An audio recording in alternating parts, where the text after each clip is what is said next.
The Buddha, the real purpose of life? Not what most people think. Why do we exist? What truly makes life meaningful? These profound questions have echoed through human history. We chase success, pursue pleasure, set ambitious goals, and try to build a fulfilling life. Yet deep down, many of us still hear a quiet inner voice asking, is this really it? After reaching a hard-earned milestone or enjoying a long-awaited pleasure, a subtle sense of emptiness often returns. It feels as though something essential is missing, something deeper than the next raise, the next trip, or the next exciting experience. Consider those who seem to have everything.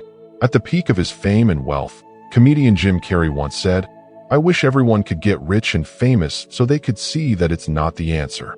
His words capture a powerful truth.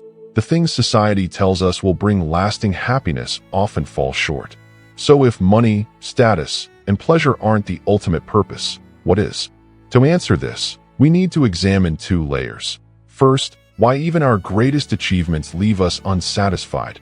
And second, the deeper wisdom offered by the Buddha over 2,500 years ago, that the real purpose of life is not simply to be happy, but to find freedom from suffering. This exploration blends modern psychology, real-life examples, and the ancient insights from the Pali Canon.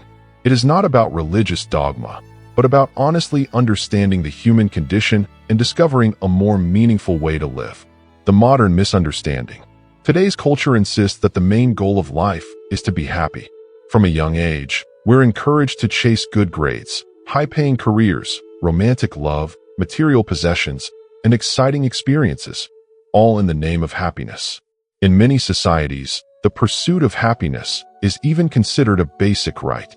Yet this intense focus on happiness often produces the opposite result.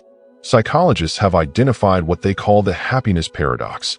Research by Iris Moss and others shows that people who strongly value and aggressively pursue happiness tend to end up less happy and more isolated. The harder we try to feel good constantly, the more stressed and disappointed we become. Social media makes this worse by showing us carefully curated highlight reels, perfect vacations, smiling faces, and impressive achievements. We rarely see the struggles behind those posts. This creates an illusion that everyone else is happier than we are, making our own ordinary difficulties feel like personal failure. Another common myth is that success equals fulfillment. But studies on hedonic adaptation reveal that humans quickly adjust to positive changes. A big promotion, new home, or major achievement brings temporary joy, but soon becomes the new normal. We adapt, and the old dissatisfactions return. We step onto a treadmill, constantly running toward the next goal, yet staying emotionally in the same place. Focusing too much on personal pleasure and achievement can also lead to isolation. When life's purpose becomes maximizing our own comfort, we often neglect relationships, compassion, and contribution to others. Research consistently shows that strong social bonds, generosity, and a sense of meaning contribute far more to well-being than wealth or status alone. In short, we have confused the tools, money, success, pleasure, with the goal itself. These things can be enjoyable, but they are not enough for a deeply meaningful life. Lessons from those who had it all. The stories of highly accomplished people reveal this truth clearly. Even at the summit of achievement, many felt a lingering emptiness. Isaac Newton, one of history's greatest scientists, reflected near the end of his life that he was like a boy playing with shells on the seashore, while the vast ocean of truth lay undiscovered before him. Despite his revolutionary discoveries, he sensed something greater remained beyond his grasp. Leonardo da Vinci, the brilliant Renaissance genius, reportedly expressed regret on his deathbed, feeling his work had not reached the level it should have. Even the creator of the Mona Lisa felt he had fallen short. Steve Jobs transformed technology and built an empire, yet in his final days, he spoke of deep regrets about neglecting his family. He realized that the warmth of personal relationships mattered more than business success. Similar patterns appear with entertainers. Michael Jackson, despite immense fame, described himself as never truly satisfied, always pushing for something better. Many celebrities and billionaires battle depression and emptiness once the initial thrill of success fades. These stories show that outer accomplishments do not automatically resolve our inner unrest.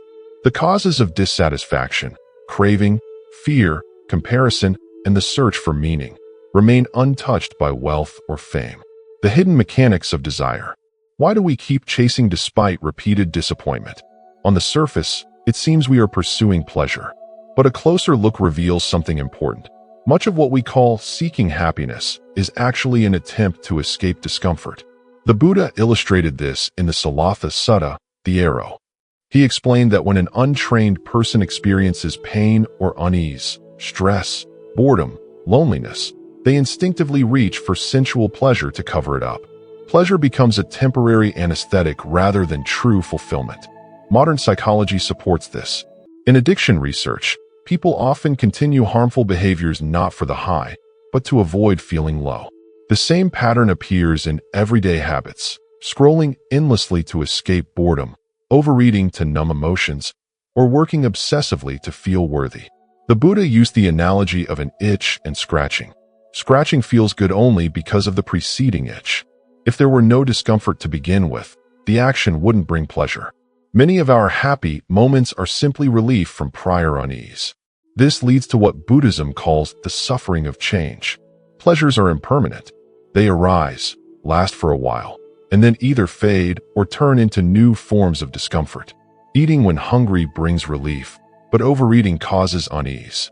A new possession excites us, then becomes ordinary. We remain on an emotional treadmill, always moving, rarely arriving at lasting peace. As Viktor Frankl observed, happiness cannot be pursued directly. It arises as a byproduct of living meaningfully and addressing deeper issues. The Buddha's radical insight. Siddhartha Gautama, later known as the Buddha, was born into luxury but recognized the limits of worldly pleasures. After encountering old age, illness, and death, he left his privileged life to seek a permanent solution to human suffering. Under the Bodhi Tree, he awakened to the Four Noble Truths, which form the foundation of his teaching. 1. The truth of suffering. Dukkha life involves unavoidable difficulties, pain, loss, aging, death, and a deeper sense of unsatisfactoriness even when things are okay. 2. The origin of suffering. The main cause is craving, ta, our constant desire for things to be different, for pleasure to last, and for pain to disappear. This craving is fueled by ignorance of reality. 3. The cessation of suffering. It is possible to completely end this suffering by letting go of craving. This liberated state is called nibbana, profound peace and freedom. 4. The path to the end of suffering.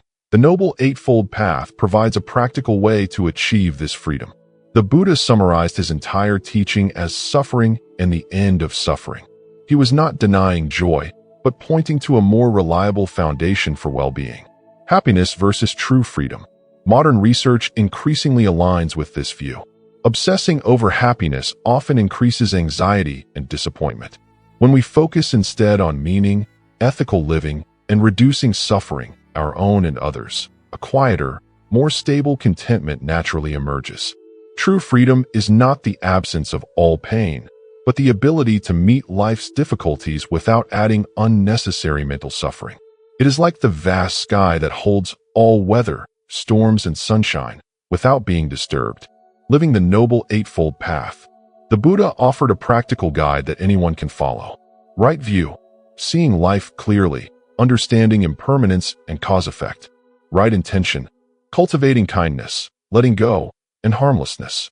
Right speech. Speaking truthfully and kindly. Right action. Acting ethically and avoiding harm. Right livelihood. Choosing work that doesn't cause suffering. Right effort. Actively nurturing positive states of mind. Right mindfulness. Being fully present and aware. Right concentration. Developing a calm, focused mind. These elements work together as a complete way of life. You don't need to be a monk. They can be practiced in daily activities, relationships, and work. A more meaningful purpose. The real purpose of life, according to the Buddha, is not to chase fleeting happiness, but to understand suffering and free ourselves from its root causes. When we do this, genuine peace and a deeper joy become possible. This path doesn't reject life's pleasures. It helps us enjoy them without being enslaved by them. It allows us to live with greater wisdom, compassion, and freedom. By shifting from "how can I be happier?" to how can I reduce suffering and see clearly. We discover a purpose that endures. A life grounded in understanding, kindness, and inner freedom is not what most people expect, but it may be exactly what we've been searching for all along. Start small. Practice mindfulness in daily moments. Choose kindness when it's difficult. Let go of one unnecessary craving. With each step, the path reveals itself, and a quieter, wiser way of being begins to unfold. This is the invitation the Buddha left us, not just to live, but to awaken.